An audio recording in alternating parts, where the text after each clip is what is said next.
Today I'm going to show you how to make a hardcover leather-bound book. This one is a journal for my dad, and I used 3D printing to add his initials to the cover. We'll talk about that process as well, but without further ado, let's start on the first step, which is creating the text block. I'm going to use this 100% cotton paper to make the journal. This paper is 32 pounds, which is a bit thicker than your standard copy paper, and it has a really nice finish. This is a bone folder, and it helps you get really nice crisp folds. These aren't totally necessary. You could even use a marker or any hard, smooth object to cleanly crease your paper. I'm creating 4 sheet signatures, so I'm nesting 4 sheets of paper folded in half inside of each other. And this will make 8 pages. 1, 2, 3, 4, 5, 6, 7. Let's do one more signature.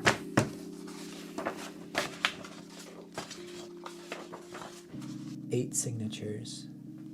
Now we're ready to make our stitching holes. So we're going to line up these edges as best we can. I'm going to push them against a ruler, and I'm going to make a little mark on top every inch. So 1, 2, 3, 6, 7, and 8. Now I'm going to transfer those marks down to the edges of each of the other signatures, making sure my ruler stays vertical.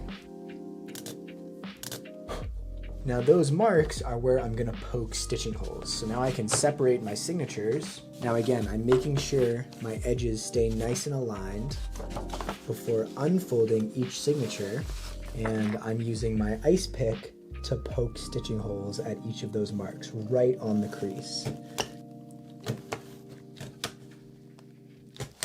I threaded this needle with bonded nylon thread, doubled up and knotted at one end, and this is what we're going to use to stitch our book together. So here are my signatures with the hole punched. Now all I need to start is a single signature. So we're going to start sewing from the outside of our signature and start my stitch line at this first hole from the outside. Now we're basically just going to weave through all of the holes. And then when we reach the end, we're going to weave back the way we came.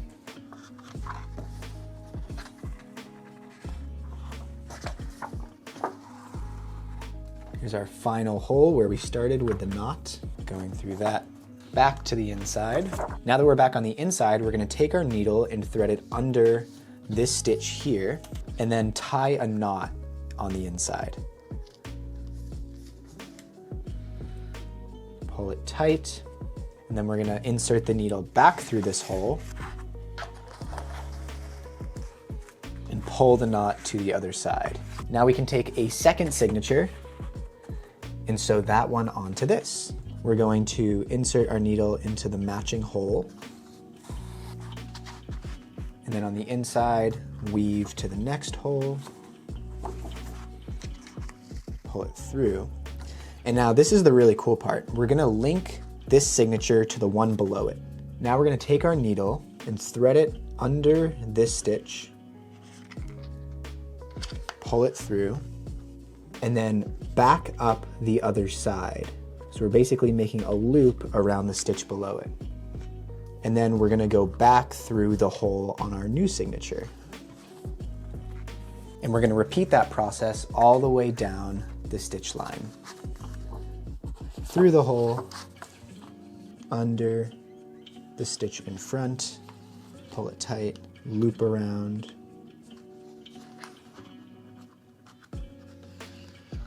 pull it tight on the stitch behind, back through our hole. Now we're at our last hole. So we go through to the back. Now, of course, there's only one side for us to go around, so we have to just go around once. And now we can put on our third signature. And we're going to repeat this process back. And this time, we're not going to loop around that first layer of stitches.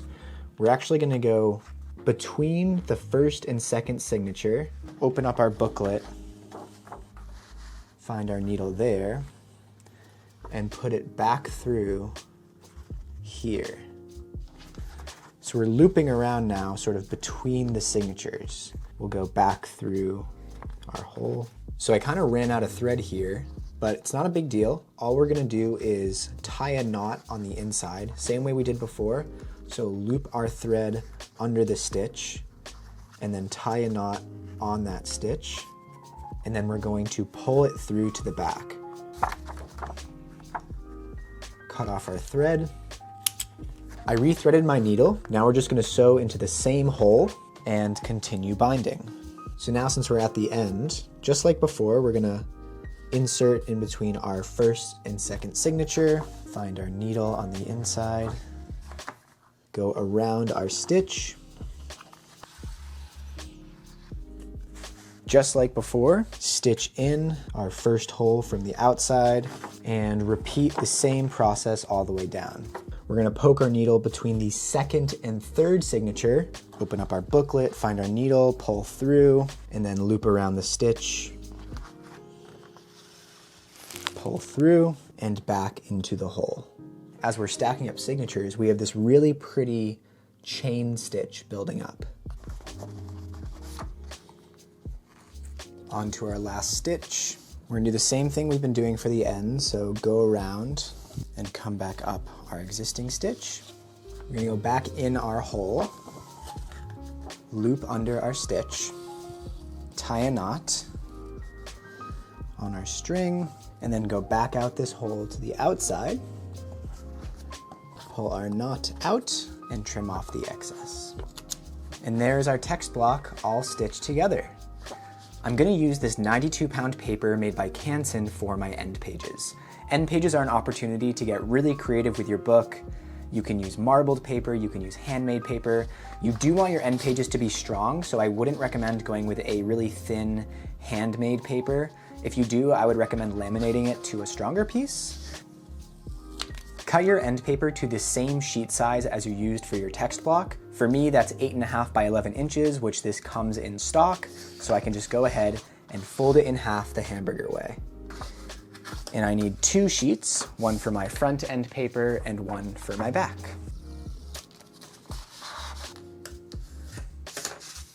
At this point, you want to break out your glue. I'm using this neutral pH bookbinding glue made by Lineco. This is a PVA glue, and I'll leave a link for it in the description. Take our text block, and you're gonna apply a really thin line of glue right along the edge of the last page on your text block. Now we're gonna grab one of our end pages and glue it in place. Make sure it's lined up. So I'll flip this over and do the same thing on the other side. Now you'll want to put this in a book press or just under a stack of heavy books to allow the glue to dry. I'm going to use some pieces from this reusable shopping bag to make the headband. Headbands are a decorative element that go along the top of a spine on a book. That little piece, and we're going to make one for our book. Now this material is pretty thin, so I'm going to use a little strip of leather to bulk it up. Just about 1/16 of an inch wide, or about 1 millimeter. You can make headbands out of pretty much anything, paper, cloth. So we're gonna take some of our bookbinding glue, coat one side of the fold, and then use a brush to just spread it out. Then I'm gonna take my piece of leather, align it right in the fold as I fold this over.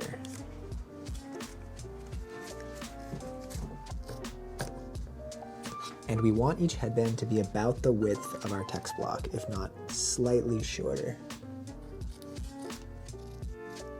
We're now ready to glue the spine, and I have my text block clamped up between a couple of pieces of melamine.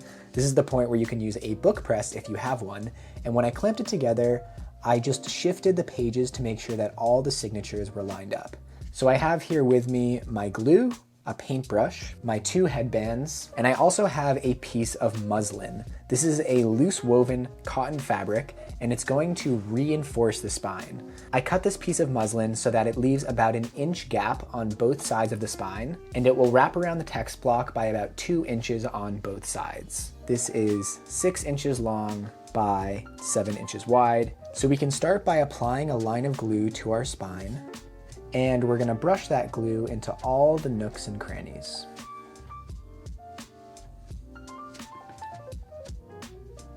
Now I'm gonna take one of my headbands and lie it on the end. I have the part with the leather that's going to overhang the edge of the spine by the width of the leather. So that will be about 1/8 of an inch. Take my muslin and lie it on top. Another line of glue on top of here, just like you're doing paper mache or Mod Podge, and just brush this in. Then I'll leave that to dry. The next step is to cut our book board.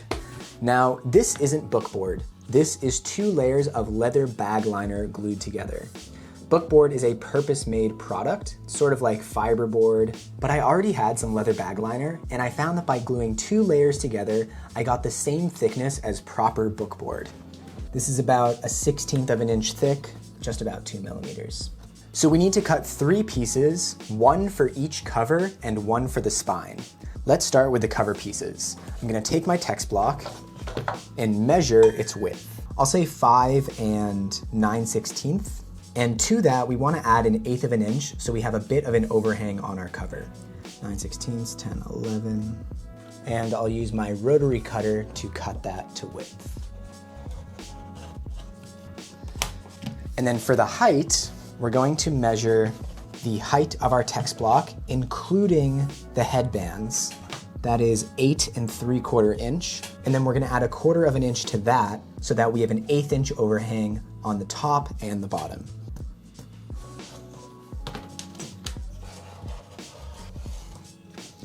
One, 2 covers, and then we need a 3rd piece for the spine. All we have to do is place our text block on the book board, line it up with the edge, and trace it, because our spine book board is the same width as the spine. And then we're gonna cut it to the same length as the cover. I picked up a piece of this really beautiful leather that I'm gonna use to cover the book. When you're using leather to bind a hardcover book, you wanna make sure it's really thin. This leather is 55 thousandths of an inch. The thinner it is, the easier it's going to be to wrap. But of course, if you choose thicker leather, you'll get a really substantial tome spellbook-like book. I need about 1 inch gap all the way around.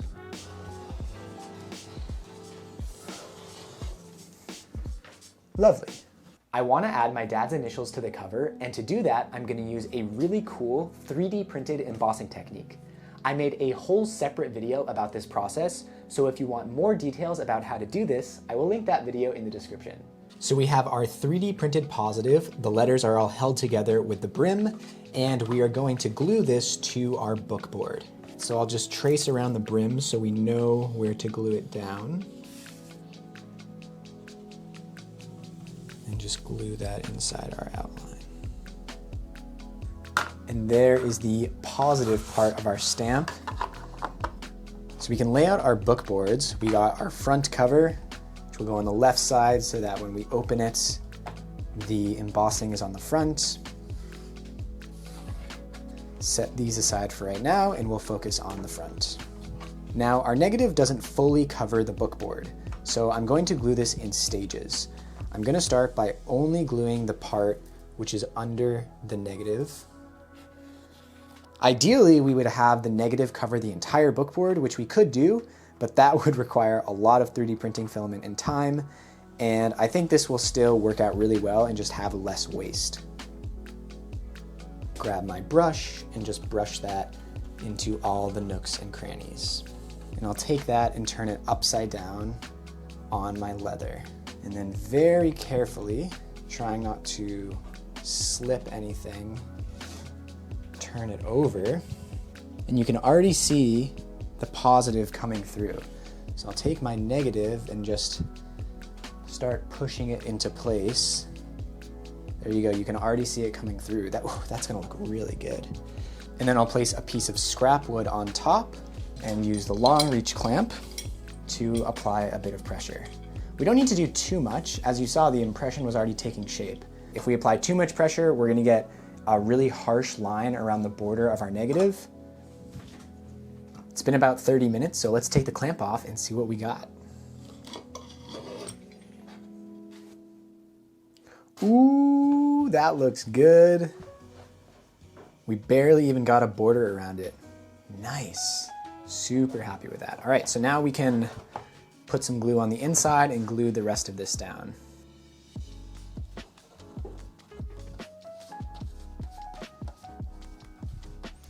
Lay that down. Now I'll take my bone folder and use that to press down the leather on the rest of the book board. And I'll just put some weight on that to make sure it stays flat as it dries. Now we can glue on our other two book boards. So I'm going to take my ruler, line it up with the bottom edge, and draw a line across so we have a straight bottom to reference. So the distance between each of our boards is going to be 1/4 inch plus the board thickness. Our board is a 1/16 of an inch thick, so that is going to be 5/16 between our boards.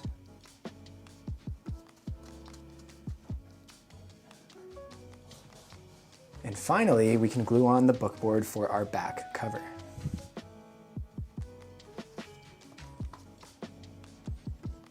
Carefully flip it over and use my bone folder to press out any air bubbles. And we can stack some heavy books on it to keep everything flat while it dries. Before we fold the leather over, I'm going to trim my corners so they're nice and clean.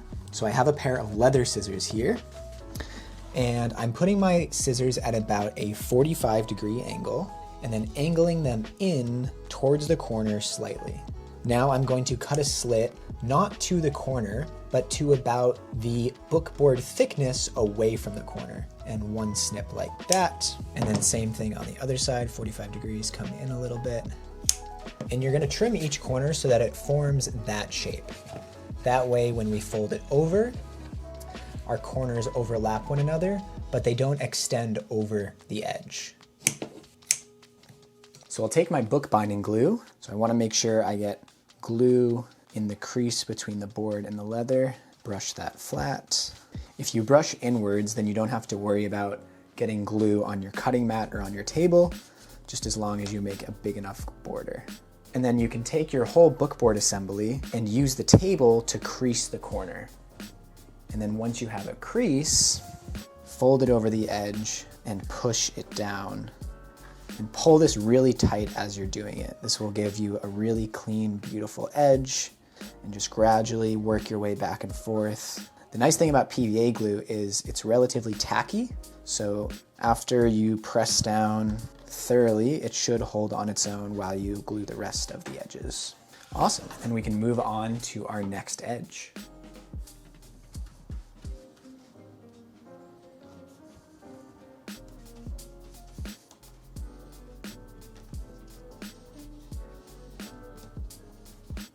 If we flip it over, look at that, beautiful leather wrapped book cover. We're now ready to glue together our text block and our cover. Before gluing, I'm gonna take a piece of scrap paper and slide it under my end page. This will protect the rest of our pages from glue. Make sure to get glue both under and over my muslin.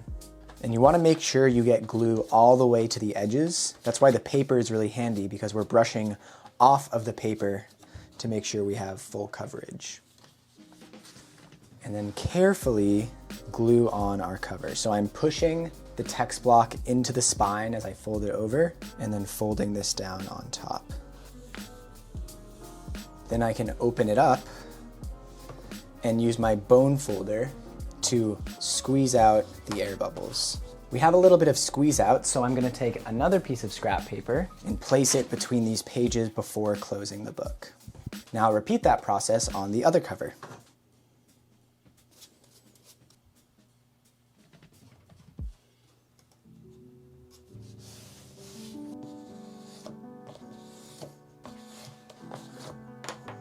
And slide it in before closing my book.